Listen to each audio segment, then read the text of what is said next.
Benvenuti a un altro appuntamento con Fede Perché No, è l'appuntamento di Pasqua, tra l'altro siamo in compagnia di Monsignor Ettore Malnati, voi sapete che io lo chiamo Don nelle puntate centrali, la prima e l'ultima del ciclo torna ad essere Monsignor Ettore Malnati, anche se per noi Va alla bene. fine è sempre Don Ettore, insomma.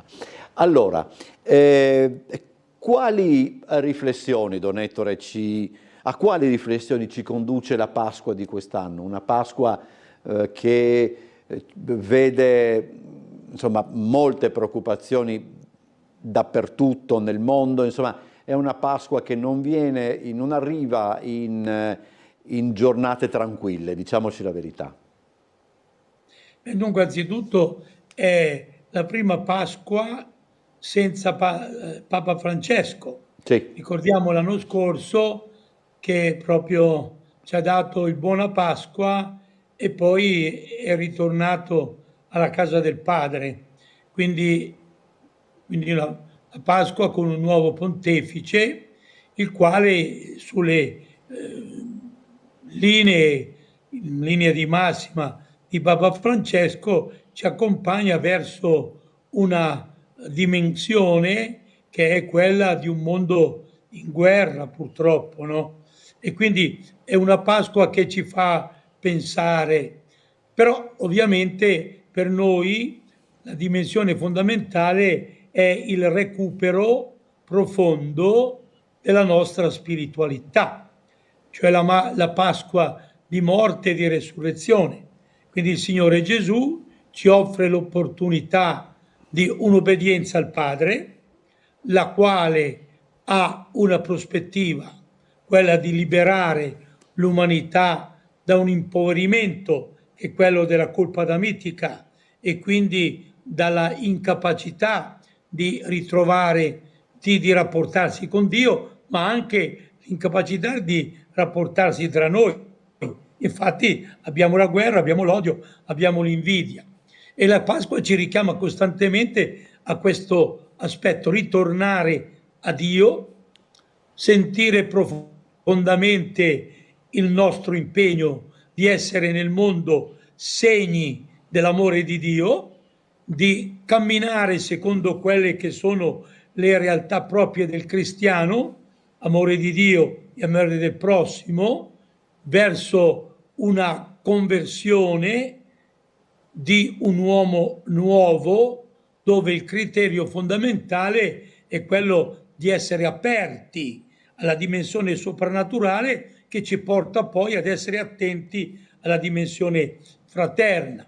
Ecco, se noi leggiamo l'enciclica, la prima di Papa Leone di Lexit Te, che è la continuazione un po' della di Lexit Nos di Papa Francesco, ci indica proprio questo cercare di essere nella realtà del mondo capaci di fare una scelta per gli ultimi, per i poveri, che non sono soltanto quelli che non hanno denaro, ma quelli che hanno perso la dignità. Quindi il ricercare e recuperare le povertà esistenziali, le periferie esistenziali, come diceva Papa Francesco.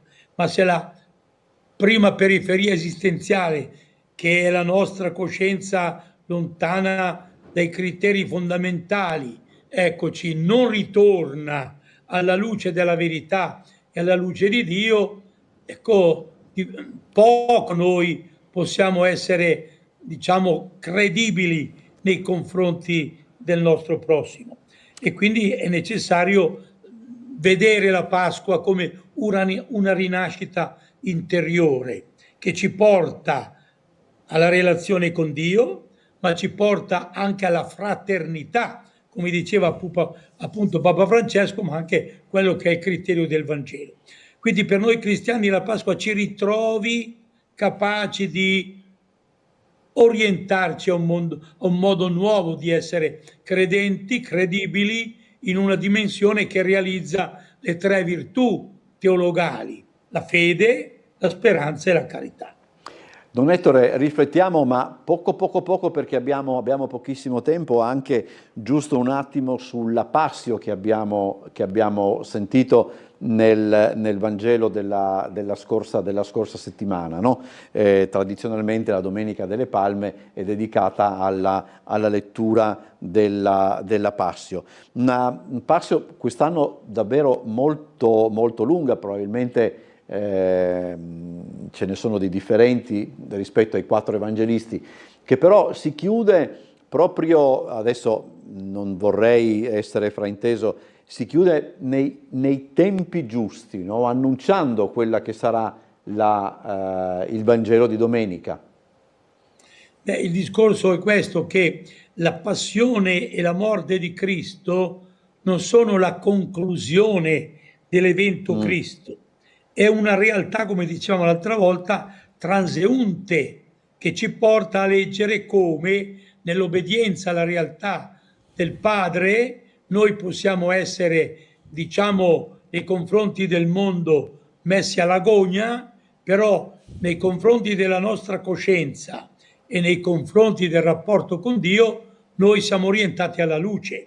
Quindi ecco che la croce ci porta a capire anche come nell'obbedienza al Padre il Padre non delude e quindi costituisce Gesù il Kyrios, il Signore, e sarà da questo poi che, diciamo, gli apostoli annunceranno il Kerigma, colui che voi avete crocifisso è risorto ed è il Salvatore e il Redentore. Quindi è su questa prospettiva la passione ci rende conto fino a che punto è stato disposto il Figlio dell'uomo ad accettare il progetto del Padre, fino all'Exenanibitz Metipsum, umiliò se stesso fino alla morte di croce, ma qui questa obbedienzialità lo porta alla gloria della resurrezione.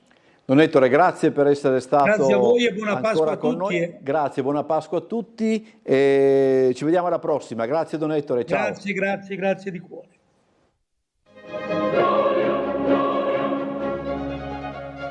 Gloria, gloria.